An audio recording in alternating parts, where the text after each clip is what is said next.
I don't take any comfort that this is done in private, because if you say the N-word in private, you think it in public. The vice president is doubling down on his defense of the young Republicans involved in a leaked chat that used hundreds of slurs and joked about slavery, gas chambers. The texters referred to black people as monkeys and watermelon people. They fantasized about enemies and driving them to I have a CNN panel for us to jump into, reacting to the insane leaked text from Republicans doing racism and more, of which JD Vance was really quick to defend. MAGA is really quick to defend. So take a moment, leave us a like on the video if you can. It helps us out in the algorithm. We're really trying to get to 30,000 subscribers. We can only do so with your help, and let's get right to the debate. The vice president is doubling down on his defense of the young Republicans involved in a leaked chat that used hundreds of slurs and joked about slavery, gas chambers, and rape. On social media, JD Vance says that he refused to join the pearl clutching and played whataboutism with Democrats. But after a night to sleep on it, this is how he described the Republican operatives, at least one of whom is an actual elected official. Grow up. I'm sorry. Focus on the real issues. Don't focus on what kids say in group chats. The reality is that kids do stupid things, especially young boys. They tell edgy, offensive jokes. Like, that's what kids do. And I really don't want us to grow up in a country where a kid telling a stupid joke, telling a very offensive stupid joke, is cause to ruin their lives. And at some point, we're all going to have to say, enough of this BS. Now, keep in mind, the texters referred to black people as monkeys and watermelon people. They fantasized about raping enemies and driving them to suicide.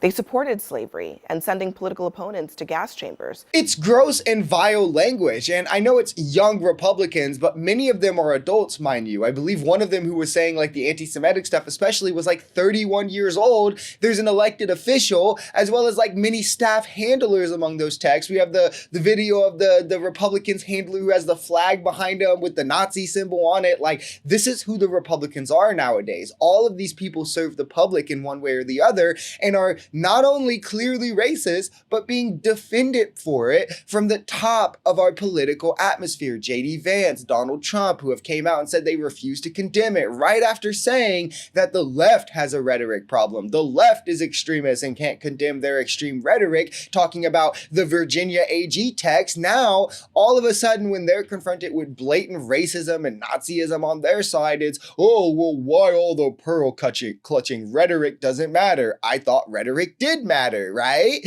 These people are just disgusting. I don't take any comfort that this is done in private, because if you say the N-word in private, you think it in public.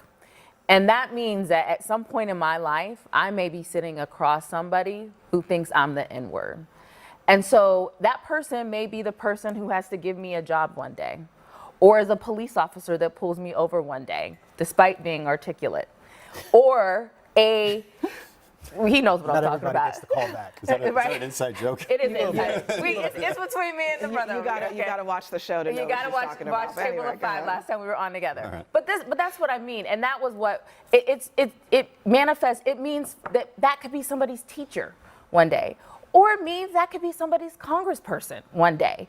And what am I supposed to think as a Black American, as a person who could be called the N-word? Exactly. And that's also why this whole, oh, they're young even though they're grown, or oh, it was in private thing is kind of weird. Like, we're talking about racism here and not just hee ha ha, black guy steal, joke that hit wrong, so we're calling it racist and the woke is pearl clutching. Like, they were saying truly vile things, right? Like, they were supporting slavery. They were calling black people monkeys. Like, they were being very, very serious and specific in the words they were using, on top of the anti-Semitism they were also displaying. And we're supposed to just hand wave it because this was in private, as if like they could come, like they're going to come to work or something and just leave the racism at the door. And like, this is why, like, with all due respect, like, straight white men are the worst people to hear to try and like form an opinion on oppression or marginalization when they've experienced none of that in America, right? Like, their whole life, they've never experienced it. So for you to try to tell us, right,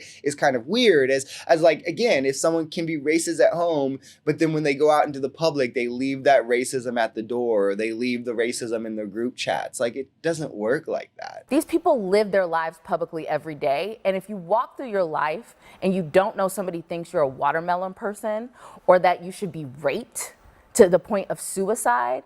What are we doing? Well, there are people saying things like this in public, and some of these people are conservative adjacent, or they would perhaps just describe themselves as conservatives, like Nick Fuentes. And Nick Fuentes is a guy who has been on a number of prominent podcasts in recent weeks, who just today announced that he's got some major announcement and will be sitting down with some other conservative figure. Conservatives have to know that this is taking place in the ether right now. I mean, I'm like, and speaking out about this. I'm like on the front lines of that battle. I think And you probably I think, know. No, Congressman, I know you. I'm not directing this at you in and wouldn't particular. It's because MAGA is okay with this existing. Whichever way they want to twist and turn it, it's actually just that simple. They are either an active part in this vile racism that controls their party. They're part of the racism, or they're consciously complicit because they feel, well, it's in my best interest. You know, the racism is okay because I got a tax cut, or because, you know, I got wokeness out of sports, or whatever the justification to them is. I voted for less migrants, so this is okay, right? It allows them to turn their cheek and sort of like shrug off this blatant racism that's happening in front of their face, and I'm sorry to say this, but that in and of itself is racism. Right? To observe racism and to respond with anything but vehement anti-racism is racist. And I'm tired of pretending that it's not. You can't walk the line in a battle of good versus evil. You can't pretend you're not helping evil because so you're just fine to sit out, right? You're enabling it by allowing it each and every day. And whether you like to admit it or not, in this situation, when you're voting it into power, it makes you directly culpable when you were warned. Like, you were warned. You did know better, right? You just refused to believe the facts in front of your face, and you called them fake news or whatever justification you needed then. But when you were warned for 2 years about exactly what would happen, you don't get to play shocked now that it's happening.